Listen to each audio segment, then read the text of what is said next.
It is Roger Martin, Montana. I I don't believe anything is by accident anymore. Where when the student is ready, the master comes. I believe that is happening more and more in my life. I spent 40 years on a spiritual journey and on a financial frustration, which is incredible. Can't even begin to explain that in a few minutes, but it's more than frustrating. And here is Harv Eker talking about how most spiritual people are broke and how he was into yoga and Zen meditation and unhappy, was going to become a monk, still broke.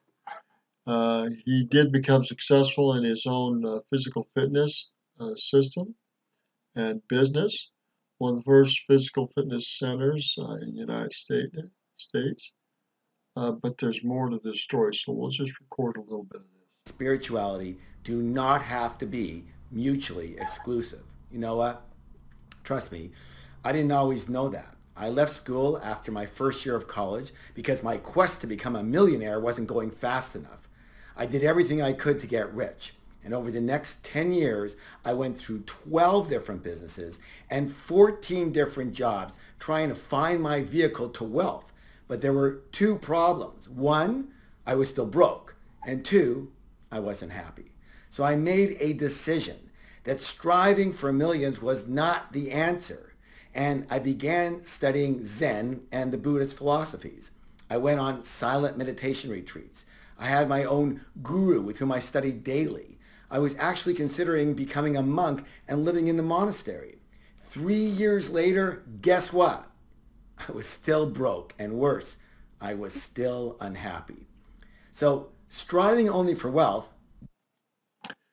There must be something more here deeper. It says, to your own self be true.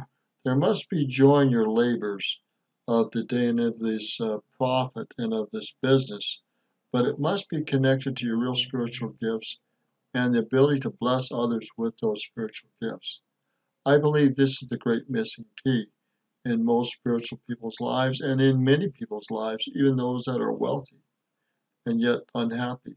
There's something wrong here if it doesn't bless us in both areas and more as far as fulfillment and joy and peace and prosperity and abundance. Did not work for me. And striving only for spirituality didn't work for me either. I didn't know what to do. I was frustrated. I was confused. I was depressed. I remember sitting in the dark, looking up with tears in my eyes, saying, what do I do? What do I do? Do I try to make millions or do I try to follow the spiritual path? You know, it's a little hard to explain what happened next, but in that instant, my mind went completely blank and my heart seemed to open. And I heard this voice come through and to me. And the voice said very specifically, it said, Harv, embrace both parts of yourself, both parts of yourself. And in that moment, all of my questions were answered. I was clear as a bell. I felt in total alignment with both spirit and life. And I said, of course, why do I have to choose? I can be both. Now, isn't this interesting? Why should I have to choose? I can do both. See, this is the great frustration with me in work. If it doesn't bring out a joy, it doesn't help and serve, then why am I doing it? The money is not enough. The money is not enough. You have to have meaning and fulfillment in that joy and that service. And it has to be complete and sincere. Um, and I don't think you have to give up wealth for spirituality or spirituality for wealth. There's not a wholeness in that divergence. There should be a wholeness there. I can be spiritual and I can be rich. And I began to act that way. And all I can tell you is that my life changed to a point to where just 2.5 years later, I was not only happy, I was a millionaire. And from there, I have gone on to lead a very, very spiritual life and become a multi multi, and I could actually go on for a few minutes, millionaire.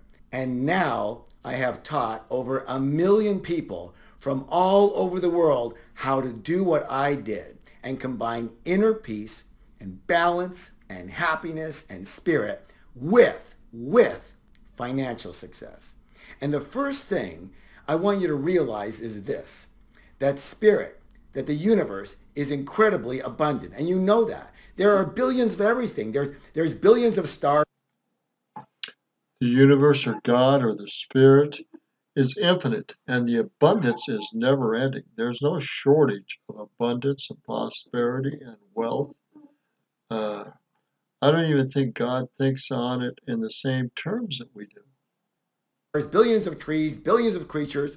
So here's the question I have for you. If spirit is so abundant and you're not, then really, how connected and spiritual could you be? Of course, some people are going to point to, out the biblical saying that says, money is the root of all evil. But you know what? That's not what the Bible says. It actually says that the love, let me repeat, the love of money is the root of all evil. And I agree. Loving money is not a great thing. But loving money and having money are completely different. It's important to realize that money is nothing more than a tool. It's like a hammer. A hammer can be used to build and create. Money is nothing more than a tool. Think about that. In areas of money, money's great. But in areas where money has little or no value, it's worthless. It's just a tool. And it's a great tool in the areas of money. Where money helps, it's a great thing. Can also be used to hurt and to destroy. And so I ask you, is the problem the hammer, or is it about the person holding the hammer, or in this case, holding the money? So let me give you one idea right now that can change your life. And that is that you can actually use, I repeat, use your kindness, your generosity, your spirituality, and your desire for balance in your life in your favor to create any level of financial success that you want and help thousands and thousands of others along the way. And that, by the way, is how you make a lot of money. You make a lot of money by helping a lot of people. And in my masterclass, I will explain exactly how to do that. In addition, I'm also going to teach you the eight biggest blocks that most people have when it comes to creating financial success. Why is this critical? Because financial success is actually natural and it's actually part of the flow of life. It's kind of like a little twig that's swept by the glacier down into the waterfall, and then it goes down into the stream, and then into the river, and finally into a lake or the ocean. The little twig will naturally flow from the very beginning to the very end of its journey unless, and this is a big unless, it runs into a block. And then it's either going to be stopped for a short time or stopped forever. And you know what? It's the same with us. If you are willing to learn just a few simple skills, which I'll be teaching you, it will be natural, I repeat, natural for you to succeed. To me, what that means is that if you are not realizing the wealth that you want right now, it's simply because you are being blocked by one of these 8 obstacles. And my job is to help you identify your blocks and clear them. And once we do that, you will naturally flow towards all the money you need and want for yourself, for your family, and have plenty left over so you can help others as well. So now it's up to you. Do you want to live the best life possible? Do you want to help your family, your friends, your brothers and sisters from all over this planet live their life best possible? Do you want to be a kind, loving, peaceful, balanced, and spiritual person, and also to have the wealth that you desire? Then Yes. do whatever it takes to be on this Mind Valley Master. All right, I'm going to say yes, this is a great thing. I believe only my blocks and my mindset have stopped me this far. It's time to get over those hurdles and blocks. We're going to end it here and go to the next level, to the next lesson. Roger Martin from Billings, Montana. Stay tuned for more.